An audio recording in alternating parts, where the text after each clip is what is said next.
자, 어제 보면 내경의 일면의 탑으로 동남아 이모 식당에서 일한다 그러면서 정부 민생규제 167건 혁파했는데 E9 비자로, 그러니까 비숙련 비전문 취업 비자로 외식업에 취업을 할 수 있도록 공식적으로 허용을 한다는 거예요. 지금까지 아름아름으로 하고 있지만 그건 잘못된 거죠. 불법이었는데 이제 아예 내놓고 할 수 있게 만든 거예요. 정부가 현재는 해외 동포만 취업이 가능한 외식업 분야에 외국인 비숙련 노동자도 취업이 가능할 수 있도록 확대했다는 거예요. 이제 그 식당의 종업원은 전부 동남아 사람이 되겠어요. 이뿐만 아니에요. 5년 살면 영주권 준다고 내년에 외국인 노동자 16만 5천 명이 국내에 도입된대요. 고용노동부가 2024년 고용허가제를 통한 비전문 외국 인력 E9 비자 도입 규모를 16만 5천 명으로 늘린다는 거예요. 내국인을 구하지 못한 중소기업이 정부로부터 허가받아 E9 비자 가진 사람 외국 인력을 16만 5천 명을 들인다고 베트남, 필리핀 등 16개 국가 출신 중에 16개 국가에서 사람을 데려와 농업, 제조업, 건설업 등 비전문 직종에 취업시키겠다. 지금 그렇게 이야기를 하고 있어요. 그래서 내년 도입 규모는 2004년 고용허가제가 도입된 이후 최대 규모로 2021년과 비교하면 3배가 늘었어요. 윤 정권 들어서 3배가 늘었다. 외노자가요. 그래서 역대 최대 규모 도입을 하게 된 경우, 역대 최대 규모 도입을 하게 된 계기가 중소기업 인력량 때문이다라고 말하고 있어요. 이제 중요한 거는 인구 소멸 위기 지역에 외국 인력을 가족과 함께 5년간 정주케 하는 지역 특화 비자까지 만들고, 그러니까 저거 가족 데려와서 시골 같은 데 살면서 어촌 같은 데 살면서 일을 할 수 있게 하고 5년 체류하면 영주권 신청까지 해주겠다. 앞으로 이제 엄청 몰려오게 생겼습니다. 자, 어제 네덜란드에서 총선이 있었는데 이 네덜란드 총선에서요 거구가 1등을 했습니다. 그래서 이 거구 정당이 주장하는 것이 결국은 중동 아프리카 이민자들에 대한 반대, 그리고 그런 것들을 옹호하는 EU에서 빠지겠다 하는 그런 입장을 담고 있어요. 자, 그래서 네덜란드 같은 그야말로 사람들이 굉장히 이성적이고 합리적이라 하는 나라에서도 지금 거구가 승리하면서 중부 유럽, 북유럽을 휩쓴 강경 우파 바람이 네덜란드까지 밀어닥쳤는데 최근에 이 하마스의 테러, 이슬람의 테러가 영향을 미쳤다는 거예요.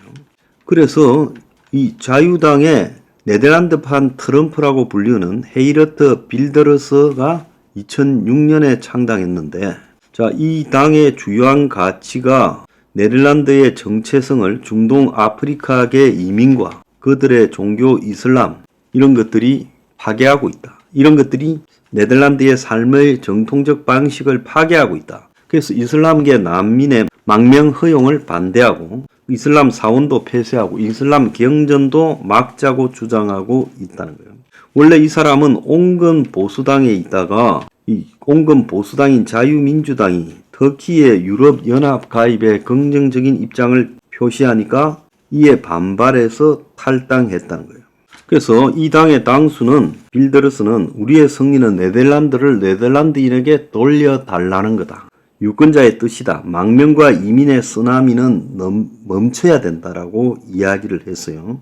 자, 지금 유럽의 극우 정당이 이제 보편화되고 있습니다. 스위스에서도 강경 우파가 압승을 했고, 핀란드에서도 극우 성향 정당이 2당이 되었고, 독일에서도 극우 정당이 9월 여론조사에서 집권 3인당을 앞세웠고, 이탈리아에서는 이미 집권을 했고, 스웨덴에도 극우 정당이 2당을 올라가지고 우파 연정에 참여했고, 그런데 이 스웨덴의 극우 정당 SD는 유럽에서 가장 안전한 나라 중 하나였던 스웨덴이 난민 이민을 무분별하게 받아들이면서 마약, 총기, 살인, 소굴이 되었다고 비난하고 있어요. 심지어 빌더러스는 코란은 파시스트의 책이라고까지 이야기를 하고 자기가 총리가 되면 EU 탈퇴하겠다고 말하고 있습니다.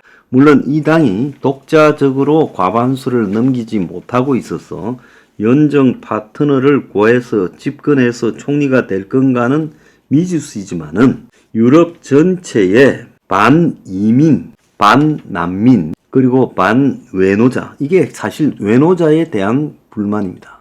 외노자가 들어가면서 일자리만 차지하고 임금만 낮추는 문제에 있는 게 아니라 그 사회의 정체성을 파괴하고 있다는 게 유럽의 극우 열풍의 본질이에요. 그래서 프랑스에는 히잡도 못 들어게 하고 이 공개석상에서 그런 종교적인 색채를 드러내지 못하도록 하고, 스웨덴에서는 코란을 불태워도 괜찮다 이렇게까지 하지 않았어요? 그래서 외노자나 이 난민들이 파고들기 시작하면 이들이 결국은 그 나라를 슬럼화를 시켜버린다. 벨기에가 대표적인 현상이죠. 벨기에가 수도 브뤼셀 외곽이나 몇 개의 벨기에 도시들은요, 이미 완전히 이슬람 외노자들에게 장악이 되어가지고 그 도시 자체가 슬럼화되고 경찰도 제대로 진입하지 못하고 있어요. 벨기에 같은 나라는 중앙정부의 집권 기반이 약하잖아요. 프랑스어를 쓰는 지역, 그리고 또 네덜란드 독일어 계통을 쓰는 지역으로 나눠져 있고, 그래서 지방자치 생태가 강하고 이러다 보니까 국가가 거의 무력화되어 버리고 마약 소굴이 되는 그런 일까지 지금 벌어지고 있어요. 그래서 아르헨티나에서 밀레이가 승리하고, 근데 아르헨티나 같은 경우에는 외노자 문제는 아니지만 지금 유럽 같은 데는 외노자가 들어와서 그 나라를 파괴하고 있다. 그래서 망명 쓰나미와 이민을 억제하겠다. 거리를 불안하게 하는 모로코인 쓰레기를 치우겠다. 이슬람은 종교가 아니라 열등한 문화 이념이다. 이 코란은 히틀러의 나의 투쟁 같은 파시스트 책이다고 이렇게 이번에 네덜란드의 극우 정당 대표 빌드러스가 언급을 했던 거예요. 그래서 이것이 하나의 사회 현상이 되어가고 있다면, 심지어 핀란드 같은 나라는 난민들 못 들어오게 지금 검문소까지 폐쇄해버리는 현상이 나타나고 있어요. 그래서 유럽에 지금 우크라이나 전쟁으로 뒤숭생숭한 분위기 속에서 경제적으로 굉장히 이 유가도 오르고 또 물가가 인상이 되고 이러면서 경제 상황이 중산층 이하에서 굉장히 어려워지고, 그런데 외노자들이 들어와서 일자리를 차지하고, 근데 그게 단순히 노동만 하는 외노자가 아니라 그 사람들도 사람이기 때문에 자신들만의 공동체를 가지고 거기에 이슬람 문화를 접목시키고, 그러면서 자신들끼리 기도하는 모스크를 만들고 또 자신들만의 의상이나 문화를 갖다가 유지시키고, 이런 것이 이제 유럽 사회의 정통적인 생활 방식과 충돌하고 있죠. 그러면서 그것이 이제 범죄의 또 원인이 되기도 하거나 테러의 원인이 되기도 하고, 이러면서 왜 우리가 수백 년 동안 편하게 살고 있는데 그 땅에 이런 사람들이 들어와서 우리의 삶을 파괴하느냐라는 부분이란 거예요. 그래서 처음에는 독일 같은 경우가 터키 노동자를 2차 대전 이후에 대거 받아들였죠. 자, 그리고 또 북유럽 같은 스웨덴 같은 나라도 이 외노자들을 많이 받아들였어요. 영국도 식민지에서 많이 받아들였고, 프랑스는 특히 알제리, 모로코 등 북아프리카에서 많은 사람을 받아들였죠. 그러니까 프랑스 남부 마르세유 같은 데는 거의 그런 사람들 천지가 됐어요. 그러면서 프랑스 전체가 지금 흔들리니까 프랑스도 극우가 약진하고 있잖아요. 유럽에 지금 이 극우화 경향, 이민 난민들이 들어오면서 그 나라 공동체를 파괴해서 거기에 주인인 그 나라 국민들이 극우화되어 가는 경향은 이제 흐름이 됐습니다. 앞으로 10년 뒤는 전부 극우가 될 거예요. 자, 한국은요, 외노자들이 들어와서 한국에 정착하고 산다 할 때 그것이 한국 문화와 부딪히지 않겠느냐? 네? 그게 수용이 가능하겠느냐? 이런 문제들에 대해서 고민도 좀 해야지. 그냥 효율적으로 일자리 모질한다. 일자리가 모자라면 미스매칭의 원인을 찾았어. 한국에도 백수가 많은데 왜 일자리가 중소기업이나 농어촌에 모자라냐, 3D 업종에 모자라냐, 이걸 어떻게 해결할 거냐 고민을 해야지. 그걸 그냥 비숙련 노동자부터 이제 숙련 노동자까지 계속 틀어넣어서 해결할 일이냐. 그것이 나중에 한국 사회의 정체성을 파괴하고 어느 시점 이들이 한 10%쯤 되고 나면 수습 불가능한 국가의 혼란이 발생할 건데 그때는 어떻게 수습하려고 해요? 자, 윤 정권 들어서 3배 늘어난 외노자, 이래도 됩니까?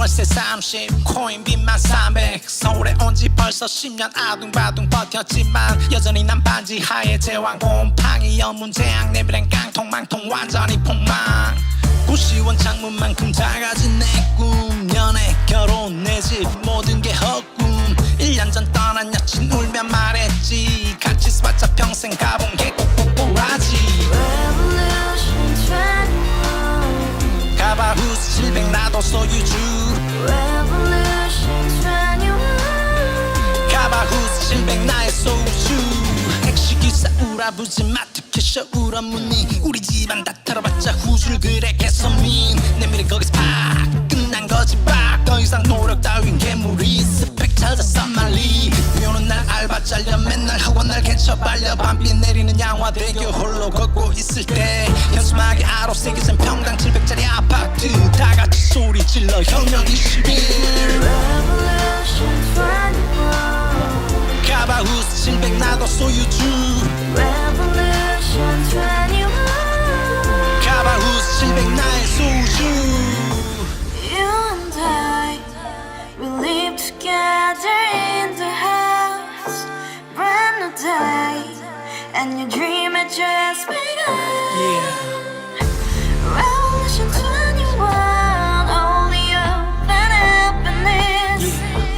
너의 곁에 내가 영원히 Yeah. 지금까지 정치인들 입만 열면 찝찝찝 개소리 멍멍멍 쳤다 하면 뻥 잘난 부모 많아 잘난 학교 나오면 뭐 하나 우동살이 꽉 찬 대가리 깡통 소리 텅텅 저 푸른 조원이의 그림 같은 집을 짓고 평상 4,800